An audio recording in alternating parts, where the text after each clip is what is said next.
Holding the mechanism together. The case of a mechanical clock serves several critical purposes. First, it holds the components in precise alignment. The gears inside a clock must mesh with extraordinary accuracy. Even tiny shifts in their position can disrupt the transmission of motion through the mechanism. The case provides a rigid frame that fixes the location of every component. Axles sit within carefully machined mounts, springs attached to stable anchors. Levers and gears remain perfectly aligned as the system operates. Without that structural frame, the gears would slip out of position and the clock would stop functioning. Protection from the outside world. The case also protects the mechanism from the external environment. Dust, moisture, and debris can quickly damage delicate mechanical systems. Tiny particles caught between gears can create friction. Moisture can corrode metal components. Temperature changes can affect the tension of the spring and the expansion of metal parts. The case shields the mechanism from, from these influences. It creates a controlled environment where the moving parts of the clock can operate reliably. Without that protection, even the most carefully designed clock would fail quickly. Institutions as the case of the economic clock. Institutions perform the same function in the economic system. Property rights define who owns assets. Contracts allow agreements across time. Courts enforce those agreements. Regulatory frameworks maintain standards. Financial institutes stabilize credit systems. These rules form the structural framework in which economic activity occurs. Like the case of a clock, institutions hold the components of the economic system in a line. They define predictable rules. They protect participants from arbitrary disruption. They stabilize the relationships between markets, businesses, and individuals. Without institutions, the gears of production and exchange would operate in an environment of uncertainty. Ownership would be unclear. Contracts would be unreliable. Financial systems would lack stability. The mechanism would struggle to function. When the case breaks,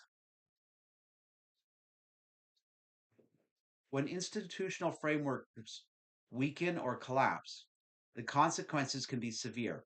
If property rights become uncertain, investment declines.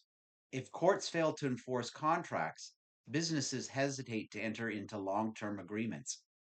If financial regulations fail, credit systems can become unstable. In extreme cases, economic activity shifts into informal networks where rules rely on personal relationships rather than institutional frameworks. Production slows, trade contracts. The gears of the economic clock begin to grind against one another. The case that once held the system together has fractured. The structures make the clock impossible, but structure alone cannot make it move. By now, the role of institutions and economic systems should be clear. Market coordination exchanges through prices.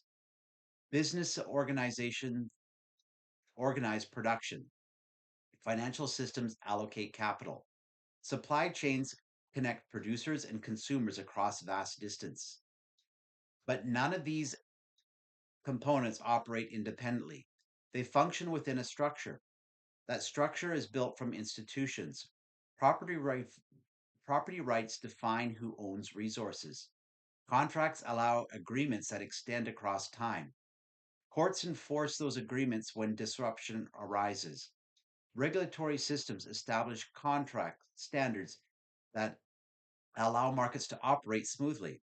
Financial institutions stabilize credit and maintain the flow of capital through the economy. Together, these systems create a framework that allows economic activity to occur on a massive scale. Without them, the gears of the economic clock would struggle to remain aligned. Predictability and cooperation. One of the most important contributions institutions make to the economy is predictability. Economic activity often involves decisions whose consequences unfold years into the future. A factory takes years to build. A research project may require a decade of development. Infrastructure projects may operate for generations. None of these investments would occur if the rules governing economic activity changed unpredictably. Institutions reduce uncertainty. They create stability, expectations about how property will be protected and how contracts will be enforced and how disputes will be resolved.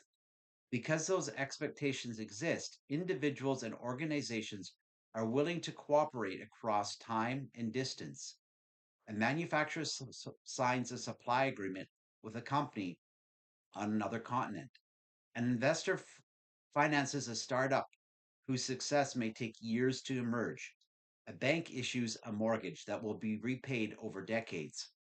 These arrangements depend on institutional frameworks that support trust and predictability. Institutions and scale. Institutions also make large scale economies possible. In small communities, economic exchanges may rely heavily on personal relationships. Buyers and sellers know each other. Reputation and social pressures help enforce agreements. But modern economics involves millions, sometimes billions of participants who have never met. Global supply chains stretch across continents. Financial markets move capital across borders in seconds. Digital networks connect companies and consumers worldwide. These systems function because institutions provide rules that allow strangers to cooperate. Legal systems enforce contracts. Regulatory standards define the characteristics of products and services. Financial systems provide secure payment mechanisms. Institutional frameworks allow economic activity to expand far beyond local relationships, making the modern global economy possible.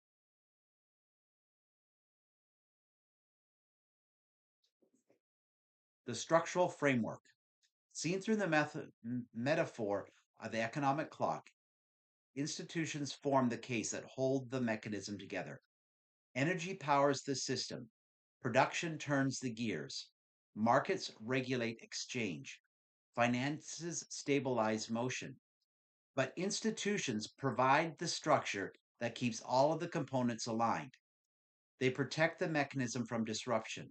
They define the rules that allow the system to function reliably. Without that structure, the gears would drift out of alignment. The clock would stop. Yet institutions alone do not make the system move. A clock case may hold the mechanism together, but it does not provide the energy that drives the gears. Similarly, institutions provide the framework for economic activity, but they do not generate the power that powers production. Factories require power to operate. Transportation systems require fuel. Digital infrastructure require electricity. The entire economic system ultimately depends on the flow of energy through machines, factories, and infrastructure. Institutions make economic activity possible, but energy makes it move.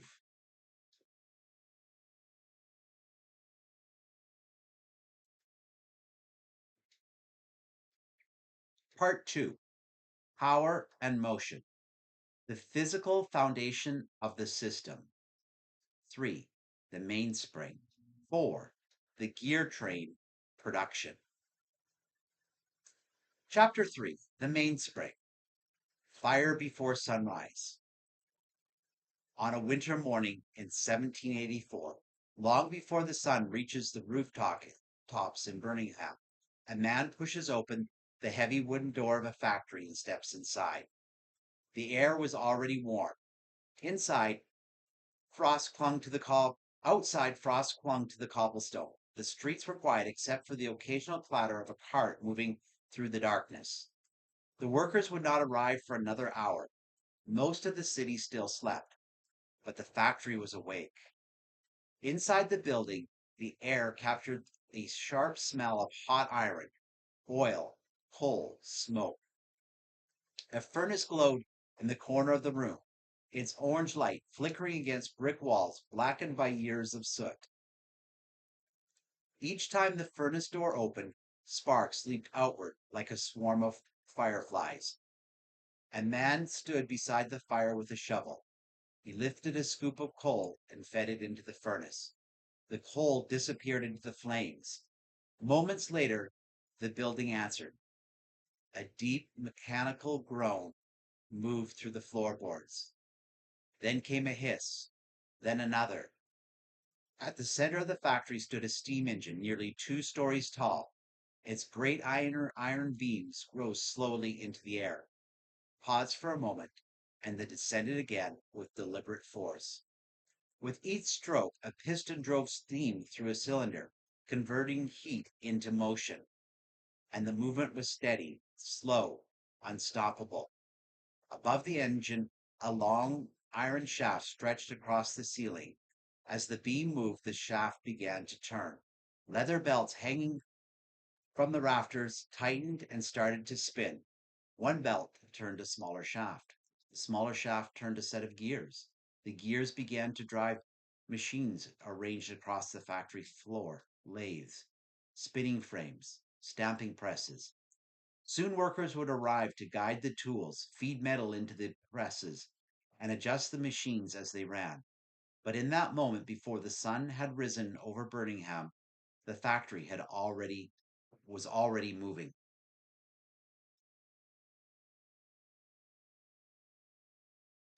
Not because of human labor, because of coal. Every shovelful of coal fed into the furnace released energy stored deep beneath the earth. That energy heated water. The water became steam. The steam drove the piston. The piston turned the beam. The beam rotated the shaft. The shaft powered everything else. And workers did not create the motion. They directed it. The true source of power in the building was the furnace and the black rock burning inside it. For most of human history, such power would have seen, for most of human history, such power would have seemed almost impossible. Human societies had always depended on energy. Every act of production required it. A farmer lifting a tool, a carpenter cutting wood, potter shaping clay. All of these tasks required work, and work in physical terms is simply energy applied to the world. But before the 18th century, the amount of energy to any society was extremely limited. Most work was done by people. A healthy adult performing sustained labor can produce nearly 100 watts of mechanical power. That is enough to lift a heavy object, swing a hammer, or turn a hand tool for several or turn a hand tool for several hours. But it's not enough to power a factory. Animals added more strength. Horses and oxen could pull plows, wagons, millstones. Their muscles extended human capacity. Yet animals had their own limits. They required food, water, and rest. A field that fed horses could not feed people. Even the most advanced pre industrial economies were restrained by these biological realities. Energy came from living systems. Sunlight fed plants, plants fed animals. Animals and people performed work. The British economist historian E.A. Wrigley described this arrangement as organic energy regime. In such a system, economics production depended on the energy captured each year through photosynthesis. Wood grows in forest, crops grows in fields, grass feeds animals. But the amount of energy captured in this way is limited by land. A forest cannot grow faster than sunlight allows. A field cannot produce unlimited grain. As populations increase, they compete for the same energy captured by plants. The consequences of this constraint shaped the structure of economies for thousands of years. The great cities of the ancient world, Rome, Constantinople, were extremely extraordinary achievements of organization and administration, but they all faced the same underlying limit. Every resident required food. Every building required fuel for heat.